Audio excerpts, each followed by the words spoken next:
Good evening and welcome to the Greenview Shores 1 and Wiltshire Village Neighborhood Watch meeting. I'm Gloria Kelly, the Neighborhood Watch Liaison for the Village of Wellington. Joining me tonight, we have our Village Manager, Jim Barnes, and Palm Beach County Sheriff's Office Deputy Harper. Also on our Zoom, we have our Neighborhood Watch Captains, John Schweiner and Natasha Lavard.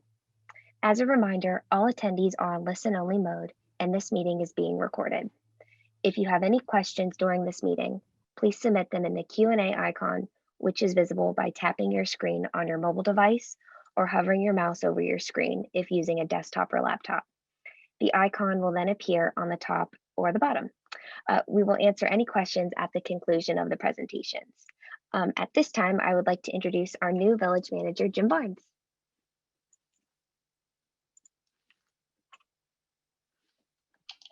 Good evening and welcome, and appreciate the opportunity to join one of our Neighborhood Watch meetings. For those that may not know, I not only am a resident in Wellington, but I specifically am a resident of Greenview Shores 1 and have been there since 2005. So it's great to see that with Mr. Schweiner's assistance and direction and guidance, that the community continues to be one of the very active communities in the Village's Neighborhood Watch program. And as a result, I think Mr. Schweiner and his team have been able to engage new residents as they move into the neighborhood, and hopefully be able to work cooperatively with the residents in Wiltshire Village to have a very cooperative effort, since we share boundaries and also in particular share access to Brampton Cove Neighborhood Park. But really just joining this evening to try and answer any questions that anybody may have specific to anything in the village. And if Gloria doesn't know the answer and Deputy Harper doesn't have the answer, I'll try not to make an answer up, and we'll actually try and get the information for you. But generally, I'm pretty sure that between Ms. Kelly and Deputy Harper, they should be able to cover everything we need. Gloria, if you have anything in particular that you'd like me to address, I can do that. I'm certainly going to stay on and be available for any questions any attendees may have. And I can certainly give a brief update at the end if we need to on kind of things that are on the horizon here for the village. Oh, great. Okay, I just have a brief PowerPoint, just a few events coming Great. up. So yeah, Awesome. we'll definitely. And also, again, reminder, if you do have any questions, please make sure just to type them into the Q&A, and we will be more than happy to answer those. So let me just get back to my screen here.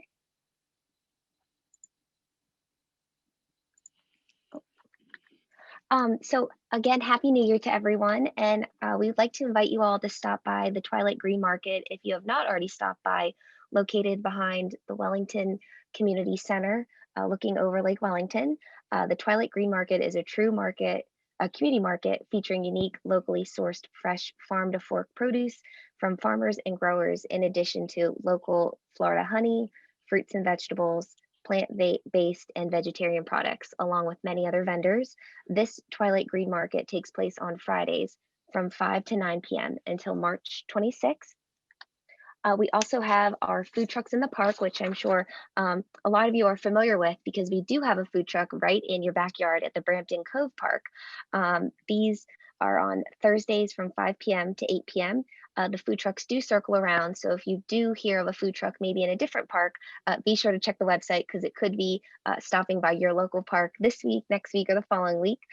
Please note, though, that the Brampton Cove Park does have a temporary closure due to installing a new playground structure and pavilion. So the entire park is closed, including the playground, and will remain closed until the construction has ended. And we're hoping to reopen the park for public use late February, and we will be updating all of you with more updates for that. So all of you will be aware of that. Next, we have our Parks and Recreation Department. They're very excited to announce the launch of the new cloud-based recreation management solution, Civic Rec. This system allows you to browse and register for Parks and Recreation activities, classes, sports, and youth programs. Just a note, girls' sports registration deadlines are approaching, so definitely check out the webpage and you can just browse through, type in if you're looking for any specific sports. And also, please don't forget to check out the free fitness classes that are being offered through our virtual recreation center. I've listed on the bottom of this slide the web pages, but I also will be sending out tomorrow for all of you a newsletter that'll be including these links as well. And lastly, we also have a free movie nights on Fridays at 7 p.m. So if you happen to stop by the Twilight Green Market, stop over to the movie nights. The only thing is you will have to make sure that you register. These events are free, but we just have to make sure that you have your ticket to enter over at the Wellington Amphitheater. But again, if you visit www.wellingtonfl.gov/Eventbrite, you can get your tickets today for the wide variety of movies that are being offered. And lastly, if you have any questions about anything, these are our email addresses for any questions or concerns that you may have. So without further ado, I'd like to introduce Deputy Harper to go ahead, and I can stop sharing my screen so we can share his. No problem. Thank you, Ms. Kelly.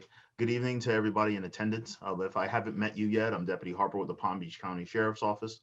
I've been within the agency 16 years, serving a diverse range of communities from the Glades to the city of Lake Worth when it came on to our contract, and Wellington twice. It's good to be back here and to get in this capacity for community policing.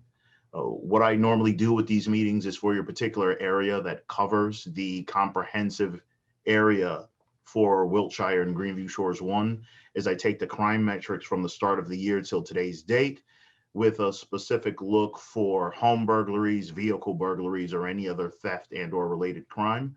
I'm very proud to report that none of that applies to the area highlighted as we deal from the start of the year till today. So I don't have any of those metrics to cover.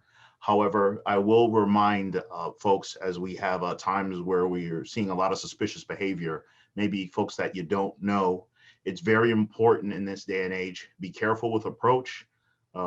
As Ms. Kelly told you guys earlier, I will be happy to answer law enforcement related questions that people wonder why we can or cannot do things. But one of the specializations that law enforcement allows is approaching somebody under certain circumstances to ascertain if something is, or was about to happen in regards to the behavior that was reported. So I ask, do not overinvest. Take a cell phone video, if you will, of the behavior that you're seeing. Make sure that the officer, when you do call and when they arrive, is able to see that, which might bolster our ability to, or line of questioning and why we're detaining that person in regards to their presence in the area. As well, this goes for vehicles, whether they be parked in your driveway or suspicious. Be cautious on approach. You never know why somebody's there. Get the plate or whatever information you can collect, pass that on to us, and let us do the work of that approach and allow us to use the training we have to safely find out what that individual might be doing there. In addition to that, please remember that when, sorry, I'm getting an echo. Oh, there we go. The vehicles that you have parked near your home, please, at any time, whether it be height of the season or not near a holiday, do not leave valuables such as electronics, phones, iPads, firearms, or anything of significant value or worth within the vehicles. And also remember to lock them. This will detract from people essentially going through your neighborhood, checking door handles and seeing if they find anything inside. A lot of the time what we're seeing is if they have good success in a neighborhood and they're able to find that smartphone left in the car or other devices and a lot of unlocked vehicles, they will return to that area to do it once again. So even though we mention this all the time, we are seeing that when they spend a significant amount of time walking around and encounter nothing but locked vehicles, they will go elsewhere. The crimes of smashing a window out to get into a car are very few and far between, unless we're talking an area like the mall, again, right in Christmas season, where gifts or other things are displayed right on the seat. So you can keep your neighborhood being visited at the twilight hours or any other time of the day. You can minimize that crime by making sure that you don't leave any opportunities for these opportunists to capitalize on. So other than covering those facts, I open it up to questions, any concerns you might have in your area. I do want to mention that we were told by a concerned resident about a possible issue within Brampton Cove Park. Miss Kelly and I went and visited the park to find out that it was closed. However, we did get ahead of the possible lighting issues, and we do know that that could be something considered to improve the quality of that park at nighttime, or to easily be able to see if someone's in there past the dusk to dawn hours. So again, if this is a problem that anyone else in the meeting has noticed, and you see somebody in the park in the late night or early mornings under the cover of darkness, simply make a call to PBSO and let us go there, because most, and if not all, the county parks are marked from dusk till dawn. So if you're there outside of those hours, then that is reason for us to approach and try to ascertain why that person is there. And other than those topics, if anybody has any questions, I would be happy to answer. Deputy Harper? Yes, sir. Yes, sir. You had replaced Deputy Ports, correct? I have taken up the mantle. I don't like to say replaced, but yes, that's the position. You do know you have to start with a bad joke. That's why I want to see that smile on your face. I was told that, but I have a habit of telling good jokes. So we're going to have to meet in the middle somewhere. We might be able to do mediocre jokes. On a serious note, do you see any relation between the influx of many of the people that are abandoning the Northeast and coming down here? Or is it not able to tell the difference as to where the area, the increase is coming from? It is very hard to say. That kind of metric is kind of above my station. I know that it is occurring. I can say that. But to what degree?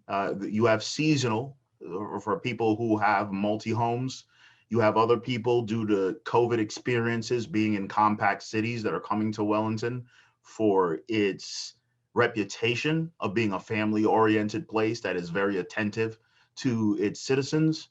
So I would say that if there were 1 to 10 metrics on reasons why people would make the egress and come to Wellington, we're probably striking on all of them.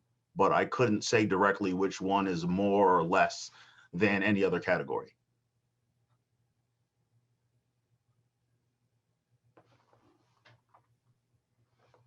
Mr. Schwimmer? Yes, thank you.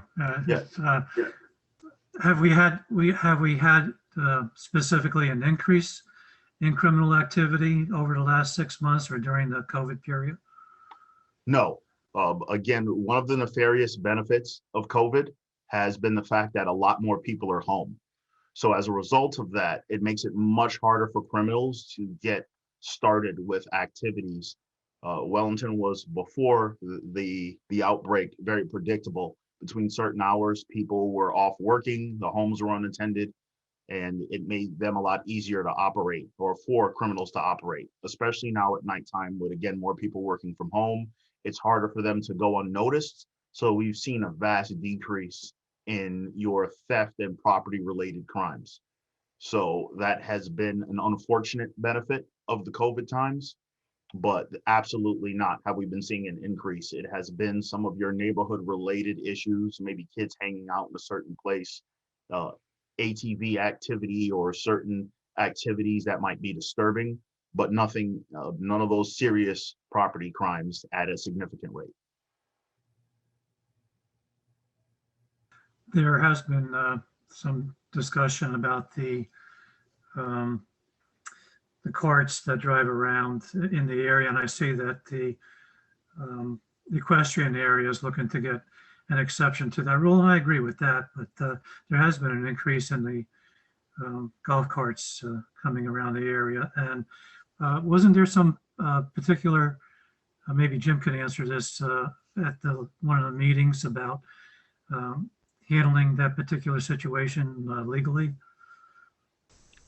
What I can tell you, Mr. Schweiner, and then I'll let the village manager Barnes come in. We did have a comprehensive village-wide meeting that touched on this. Mr. Odell is trying to work on a, not just for the equestrian, but a village-wide circumstance that will allow limited use of golf carts where paths are provided, where room allows on the easement that the village is allowed to operate in.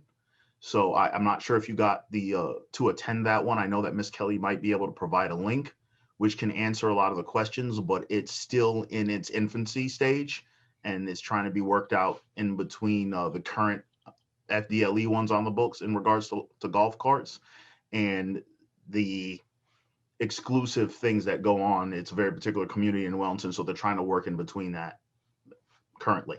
And I'll let Mr. Barnes take the floor for the rest of your answer. Thank you. Deputy Harper is absolutely correct. We had that meeting for the community-wide neighborhood watch group, and Mr. Odell, as the point person for the golf cart study, is actually taking that show on the road, so to speak, and going to all the various village boards and committees, ranging from Parks and Recreation Advisory Board, the Public Safety Committee, the ultimately leading up to the Planning Zoning Adjustment Board as well, prior to presentation to Village Council. And as Deputy Harper mentioned, basically the main issue is trying to customize a set of guidelines, rules, and regulations that would allow in certain circumstances, whether it's specific to a roadway or a type of roadway, et cetera, or even our pathways, the operation of the golf carts, which right now the state statutes have a fairly specific limitation on when and where you can utilize golf carts, which clearly doesn't allow for the widespread use that we see in a lot throughout the village. So what will happen is, while it won't solve all the problems, I think the proposal that we have going before council eventually, and then certainly making a stop at all the different boards and committees for comments and recommendations, will at least allow for the operation of the golf carts in certain areas within the village, and not only equestrian, as Deputy Harper mentioned, that we're not focusing only on equestrian, it's actually village wide, and there are going to be certain areas where you'll be able to utilize a golf cart, and together with that comes some companion regulation that will allow us to hopefully be able to at least have a better handle on the safe operation of those carts throughout the village. Thank you, Jim, and congratulations on your position. Your tops in as far as being a replacement for Mr. Schofield. Thanks for that. And big shoes to fill for sure. I do. Has there been a budget placed for the wall for this year, or is that on the back burner again? It's not back burner, but it's not budgeted. If you recall, one of the approaches that we discussed when we presented it briefly at the one neighborhood watch meeting we had at the community center is to revisit it as it was originally envisioned, and the discussion similar to the original wall that was constructed further south on Big Blue Trace around those communities. It was done as a special assessment, and we had gone through a couple of steps that way, but we actually have a new village engineer starting. He's already in-house, but he'll be taking the position of the current engineer in about 2 weeks when our previous and current engineer retires, and that's on his list of projects to start undertaking so we can get a better number. That was one of our sticking points in the past, was trying to give the community a better number than what was basically older numbers that we just applied some escalation factors to.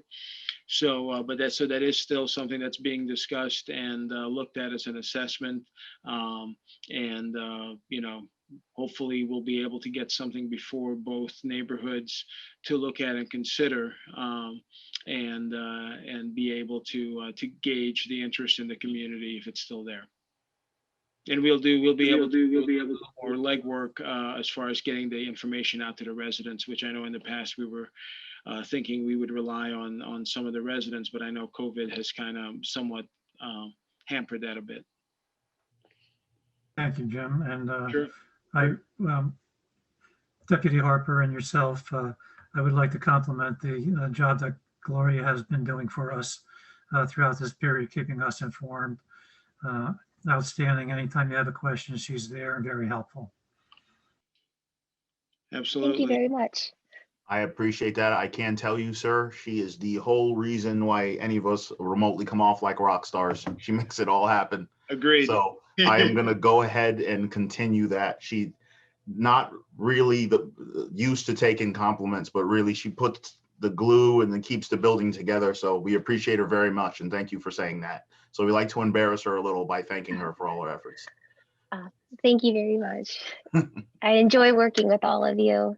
I enjoyed it and really always looking for the Neighborhood Watch program to grow within Wellington. So, which actually leads me to our next point. For those of you that are on, I thought I had my screen on. For those of you that are on the call today, and this is maybe your first Neighborhood Watch meeting, please continue to stay involved. I will be sending out the MailChimp with our newsletter. So if you do have friends or neighbors that are not involved with the Neighborhood Watch, please feel free to send that to them, as well as if you have friends that live in Wellington and other neighborhoods, please let them know about this opportunity to be a part of the Wellington community and just another way of giving back and really just keeping all of our neighborhoods safe and still a great hometown for everyone. So I also will be sharing upcoming information as well as any events that are taking place. So it's just a great way of sharing what new and upcoming attractions as well as public safety as well. So at this I time, like are your there live any photo other? better. At this time, are there any other questions? Okay. So again, thank you very much for attending us this evening, and be looking out for that email with all of the Wellington news. Thank you.